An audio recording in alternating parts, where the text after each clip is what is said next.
નમસ્કાર દર્શક મિત્રો, તહેલકા ન્યૂઝમાં હું મેઘા અગ્રવાલ આપનું હાર્દિક સ્વાગત કરું છું. આપ જોઈ રહ્યા છો તહેલકા ન્યૂઝ. ભરૂચના જાડેશ્વર સંસ્કાર વિદ્યાભવનમાં પાણીની 10 ફૂટની ટાંકીમાં વિદ્યાર્થી ખાબકતા ટાંકીમાં 2 ફૂટ પાણી હોવાના કારણે વિદ્યાર્થીની હેમખેમ મજૂરોએ બહાર કાઢ્યો હતો. ભરૂચ જિલ્લામાં શૈક્ષણિક શાળામાં વિદ્યાર્થીઓની સુરક્ષાને લઈ અનેક સવાલો ઊભા થતા હોય છે. ઘણા કિસ્સાઓ સ્કૂલ માં જ રફે દફે થતા હોય તે પ્રમાણે જાડેશ્વરની સંસ્કાર વિદ્યાભવનમાં અન્ય જગ્યાનું કન્સ્ટ્રક્શન કામ ચાલુ હોય અને વિદ્યાર્થીઓ રમી રહ્યા હોય તે દરમિયાન એક વિદ્યાર્થી પાણીની ટાંકી ઉપર ઢાંકેલ લાકડાની પ્લાય પર કૂદવા જતા ઢબાક પાણીમાં ટાંકીમાં ખાબકી જતા સ્થાનિક મજૂરોએ તેને હેમખેમ બહાર કાઢ્યો હતો અને વાતને સ્કૂલમાં જ દબાવી દેવાનો પ્રયાસ થયા હતા. ભરૂચ નેશનલ હાઈવે નંબર 48 ઉપર જાડેશ્વર નીલકંઠેશ્વર મંદિર તરફ જવાના માર્ગ ઉપર સંસ્કાર વિદ્યાભવન સ્કૂલ આવેલી છે અને આ સ્કૂલમાં મોટા પ્રમાણમાં વિદ્યાર્થીઓ અને વિદ્યાર્થીઓનો અભ્યાસ કરતા હોય છે. રાબેતા મુજબ સંસ્કાર વિદ્યાભવનમાં સવારના સમયે સ્કૂલ રાબેતા મુજબ ચાલુ હતી અને બપોરના 12 થી 12:30 વાગ્યાના અરસામાં સ્કૂલમાં રિસેસ પડતા કેટલાક વિદ્યાર્થીઓ સ્કૂલ નજીક અન્ય ઓરડાની કામગીરી ચાલી રહી હોય ત્યાં પાણીની ટાંકી નજીક રમી રહ્યા હોય તે દરમિયાન એક વિદ્યાર્થી 10 ફૂટ ઊંડી પાકી ટાંકી ઉપર ચડી જતા અને જે ખુલ્લી જગ્યાની ટાંકી હતી ત્યાં ઢાંકણું ન હોય અને લાકડાની પ્લાય મૂકી પાણીની ટાંકી ઢાંકી હોય અને વિદ્યાર્થી પાણીની ટાંકીની પ્લાય ઉપર પગ પડતા તે પ્લાય સાથે ટાંકીમાં ખાબકી જતા 10 ફૂટની ટાંકીમાં 2 ફૂટ જેટલું પાણી હોય.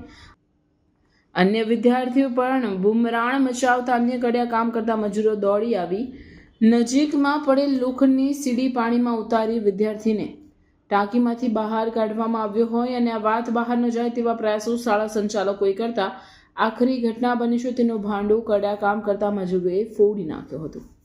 ઘટનાની ગંભીરતા હોવા છતાં આ બાબતની જાણ શાળા સંચાલકો જિલ્લા શિક્ષણ અધિકારીને કરી છે કે કેમ, પરંતુ શાળાએથી છૂટેલા વિદ્યાર્થીઓએ ઘરે જઈ શાળામાં બનેલી ઘટનાનું વર્ણન વાલીઓને કરતા વાલીઓ પણ શાળામાં વિદ્યાર્થીનીઓની સુરક્ષાને લઈ મૂંઝવણમાં મુકાઈ જવા સાથે વિદ્યાર્થીઓની સુરક્ષાના ભાગરૂપે કેટલાક વાલીઓએ સ્કૂલમાં ઘટેલી ઘટના મુદ્દે મીડિયાનું ધ્યાન દોરતા મીડિયાએ પણ ઘટના સ્થળે પહોંચી ટાંકીમાં ખાબકેલા વિદ્યાર્થીને બહાર કાઢવાના મજૂરોએ કહ્યું હતું કે 10 ફૂટ ઊંડી ટાંકી છે અને આ ટાંકી ફૂલ ભરેલ હોય તો વિદ્યાર્થીનું ડૂબી જવાના કારણે મોત થવાની પણ શક્યતાઓ નકારી શકાય તેમ ન હોય તેવું તેઓએ જણાવ્યું હતું.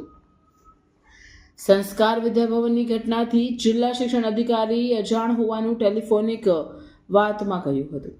સંસ્કાર વિદ્યાભવનમાં આટલી ગંભીર ઘટના બની ગઈ અને શાળા સંચાલકોએ શિક્ષણ અધિકારીને જાણ કરવાની પણ તસ્દી ન લીધી તેમ જિલ્લા શિક્ષણ અધિકારી સાથે ટેલિફોનિક વાતચીતમાં કહ્યું હતું. આ વાતથી હું અજાણ છું અને આ બાબતે કોઈ જાણ મને શાળા સંચાલકો તરફથી કરવામાં આવી નથી અને મીડિયા તરફથી જાણ થઈ છે.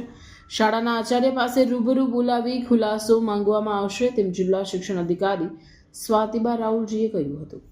खेल रहा था तो एकदम से गिर गया था तो तुरंत निकाल लिया था. क्या ये टाँकी पे कुछ धक्का हुआ था? धक्का हुआ था. क्या धक्का हुआ था? वो थोड़ा सा था, इतना सा पलाई था ऊपर.